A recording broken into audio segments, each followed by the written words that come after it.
नमस्कार मित्रों, मैं advocate Ashutosh Kumar Singh law with Ashutosh channel में आपका बहुत बहुत स्वागत करता हूं। मित्रों, आज हम लोग एक बहुत ही महत्वपूर्ण टॉपिक पे चर्चा करेंगे कि बेटियों का पिता की संपत्ति में क्या अधिकार होता है। इस मुद्दे पे आगे बढ़ने से पहले कुछ लॉ पॉइंट्स पे डिस्कशन बहुत ही महत्वपूर्ण है, जिसको समझ लेना भी बहुत आवश्यक है कि किन किन प्रॉपर्टियों पे बेटियों का शेयर बनता है, किन किन परिस्थितियों में बनेगा, मैरिड डॉटर का बनेगा या अनमैरिड डॉटर का बनेगा या दोनों का बनेगा या दोनों का किन परिस्थितियों में बनेगा। तो पहले तो जो यह मुद्दा आया कि बेटियों का किन किन प्रॉपर्टियों में शेयर बनेगा और कैसे बनेगा, तो हिंदू सक्सेशन एक्ट सन 2005 में अमेंडमेंट हुआ सेक्शन 6 में। उसके बाद सन 2005 के बाद यह मुद्दा बहुत चरम पे रहा कि डॉटर का किन परिस्थितियों में शेयर होगा, किन किन प्रॉपर्टियों में होगा। तो थोड़ा इसको आगे बढ़ने से पहले मैं बता दूं कि जो एग्रीकल्चरल लैंड होते हैं, एग्रीकल्चरल लैंड पर्सनल लॉ से गवर्न नहीं होता है। पर्सनल लॉ मतलब जैसे हिंदू सक्सेशन एक्ट 1956 की सेक्शन 6 जिसके बारे में हम लोग चर्चा करेंगे, वो एग्रीकल्चरल लैंड पे लागू नहीं होगा। बहुत ही महत्वपूर्ण बिंदु है, बहुत ही गौर करने वाली बात है कि हिंदू सक्सेशन एक्ट 1956 की धारा सेक्शन 6 या Hindu succession act agricultural land पे लागू नहीं होगा। एग्रीकल्चरल लैंड पे केवल लैंड लॉ जो अलग अलग स्टेट्स में अलग अलग हैं, वो लैंड लॉ से ही गवर्न करेगा एग्रीकल्चरल लैंड, न कि हिंदू सक्सेशन एक्ट से। तो उस लैंड लॉ में सक्सेशन की जो विधियां दी गई हैं उनके अनुसार प्रॉपर्टी का सक्सेशन होगा। लेकिन हिंदू सक्सेशन एक्ट 1956 में जो जो प्रॉपर्टियां आएंगी, जैसे हिंदू सक्सेशन एक्ट के अंतर्गत आबादी, मकान, अपार्टमेंट लैंड, या जैसे मैं यूपी से बिलोंग करता हूं तो मैं बताना चाहूँगा कि सेक्शन 80 के अंदर डिक्लेयर्ड भूमि, जैसे आबादी के लिए डिक्लेयर कराया गया हो, या इंडस्ट्रियल पर्पस के लिए डिक्लेयर कराया गया हो, या कमर्शियल पर्पस के लिए डिक्लेयर कराया गया हो, तो यह प्रॉपर्टी हिंदू सक्सेशन एक्ट से गवर्न करेगी। लेकिन इन सब को छोड़ के जो कृषि भूमि है वो पर्सनल लॉ से गवर्न नहीं करेगी, वो लैंड लॉ से गवर्न करेगी। तो जैसे कि मैं यूपी से बिलोंग करता हूँ, मैं बताना चाहूँगा कि यूपी में यूपी रेवेन्यू कोड सन 2006 लागू है, तो उसका सक्सेशन इस एक्ट के अनुसार होगा, न कि हिंदू सक्सेशन एक्ट के अनुसार होगा। मतलब यह कि एग्रीकल्चरल लैंड जो यूपी में स्थित है, यूपी में है, उसका succession UP land revenue code सन 2006 से गवर्न होगा। और जो आबादी से रिलेटेड मकान है, अपार्टमेंट फ्लैट है, गांव की आबादी है, शहर का मकान है, या सेक्शन 80 के अंदर डिक्लेयर्ड भूमि है, तो उन सब का जो सक्सेशन होगा वो हिंदू सक्सेशन एक्ट 1956 के तहत। यह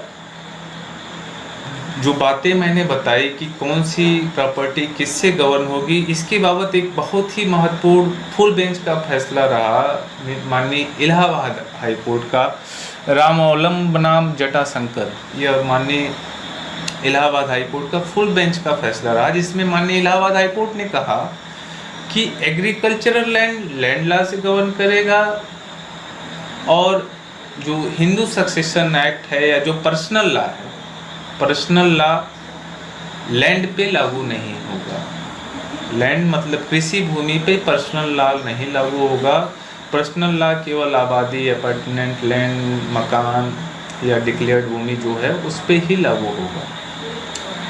अब हम लोग आते हैं हिंदू सक्सेशन एक्ट 1956 का सेक्शन 6, जो 9 सितंबर सन 2005 में अमेंड हुआ, और जिसमें अमेंड होने के बाद यह कहा गया कि बेटियों का भी बाय बर्थ शेयर होगा, कोपार्सिनल प्रॉपर्टी में बाय बर्थ शेयर होगा। अब कोपार्सिनल प्रॉपर्टी क्या है, इसको भी समझ लेना बहुत ही आवश्यक है। कोपार्सिनल प्रॉपर्टी मतलब जो पिता पर दादा और परदादा से होते हुए, मतलब 4 पीढ़ियों से होके आती गई हो, वो कब कोपार्सिनल प्रॉपर्टी है। उन कोपार्सिनल प्रॉपर्टी में बेटियों का बाय बर्थ बेटे के समान शेयर होगा। अब इसमें सेक्शन 6 में यह बताया गया है कि बेटियों मतलब इसमें यह डिफाइन नहीं है कि मैरिड गर्ल या अनमैरिड गर्ल, मतलब इसमें दोनों ही प्रकार की बेटियां, जो शादी हुई हो या जिसकी शादी न हुई हो, दोनों ही बेटियों का बाय बर्थ शेयर माना जाएगा। अब आगे यह कहता है कि बेटी को केवल शेयर ही बाय बर्थ नहीं मिलेगा, उसकी लाइबिलिटीज भी बेटे के समान ही होगी। उसकी लाइबिलिटीज भी बेटे के समान होगी। अब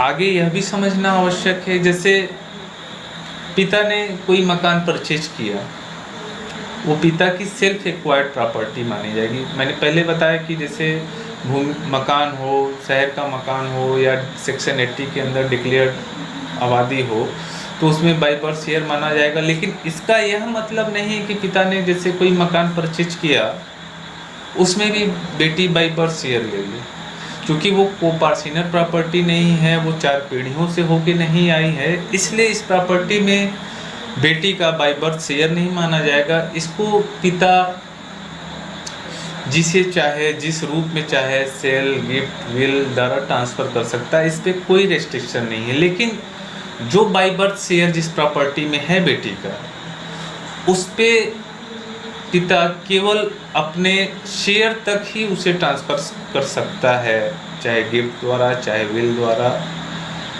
चाहे सेल द्वारा, लेकिन केवल अपने शेयर तक। इसमें बेटी का जो शेयर होगा उसे वो टच नहीं करेगा। अगर वो टच करेगा तो वो इलीगल माना जाएगा। बेटी इसके खिलाफ सूट फाइल करके अपने शेयर को न्यायालय द्वारा प्राप्त कर सकती है। ये चीज़ें तो रही जो हिंदू सक्सेशन एक्ट से रिलेटेड। अब जो एग्रीकल्चरल लैंड है वो यूपी में, वो यूपी रेवेन्यू कोड सन 2006 से गवर्न होगा। इसके सेक्शन 108 में यह बताया गया है कि अगर कोई पुरुष भूमिधर की डेथ होती है तो प्रॉपर्टी कैसे सक्सेस किन किन लोगों को मिलेगी। इसमें यह बताया गया है कि अगर पुरुष भूमिधर की डेथ होती है तो पहला राइट उसके बेटे, विडो और अनमैरिड गर्ल का बनता है। सबको बराबर बराबर शेयर मिलेगा। अब अगर विडो नहीं है, बेटा नहीं है और बेटी नहीं है, अनमैरिड बेटी नहीं है, तो उनके माता पिता को जाएगा।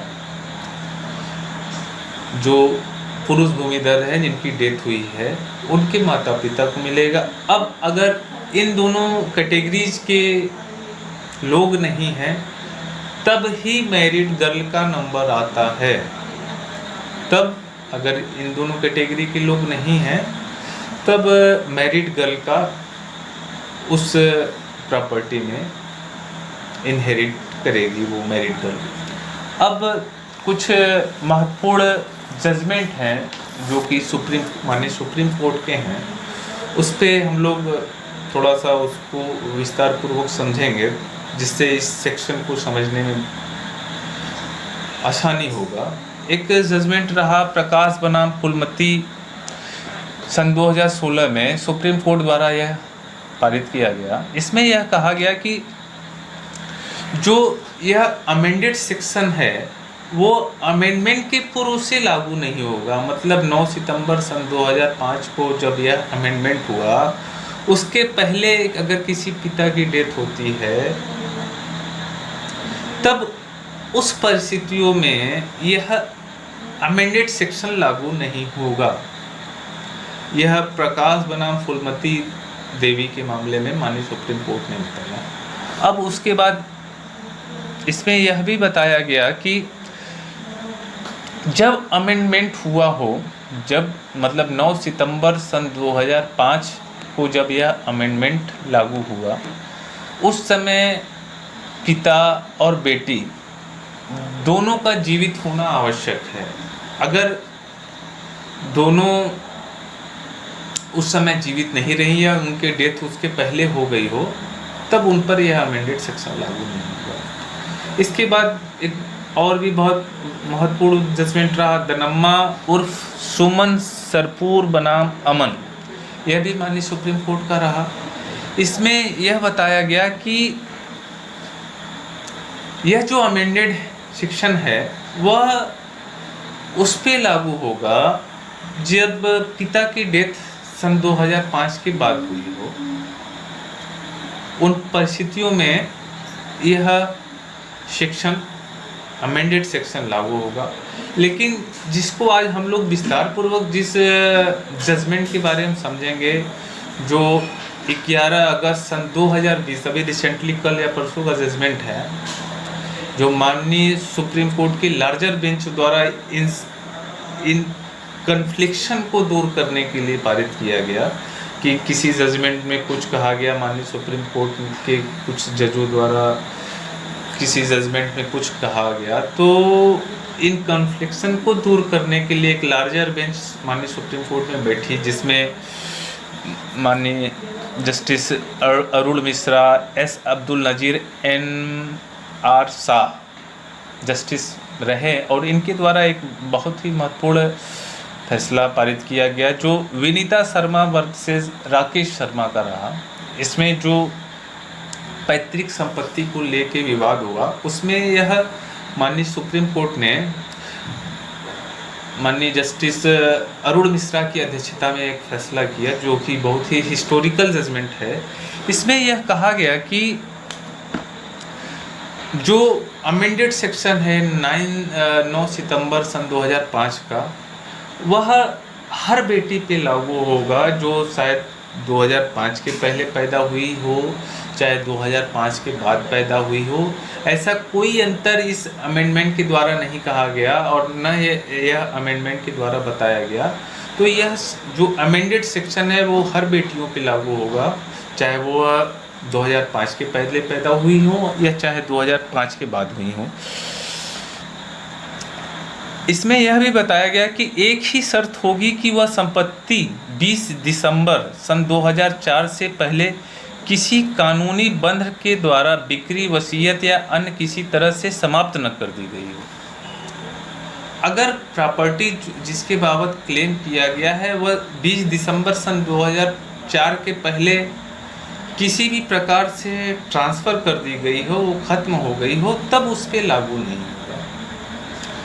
अब इसके अलावा इस जजमेंट में यह बताया गया है, चूँकि बेटी का जन्म से संपत्ति पर हक प्राप्त है, इसलिए संशोधित कानून लागू होने की तिथि को पिता का जीवित होना जरूरी नहीं है। चूँकि बेटियों का बाय बर्थ शेयर है, तो इसलिए ऐसा नहीं है कि अमेंडमेंट सन 2005 को लागू हुआ तो जब अमेंडमेंट लागू हुआ उस समय पिता जीवित ही रहे हों, ऐसा नहीं है। बेटी का बाय बर्थ शेयर अगर अमेंडमेंट के द्वारा दिया गया है तो बाय बर्थ शेयर है, चाहे पिता की डेथ 2005 के पहले 2000 में हो गई हो, 1990 में हो गई हो, किसी समय हो गई हो, बेटी अगर उसके पहले पैदा हुई है तो बेटी का बाय बर्थ शेयर है।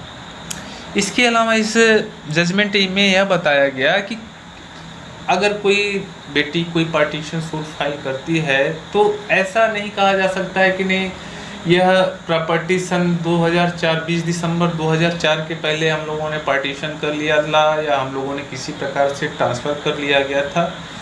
ओरल आर्गूमेंट या ओरल कही हुई बातों को नहीं माना जाएगा।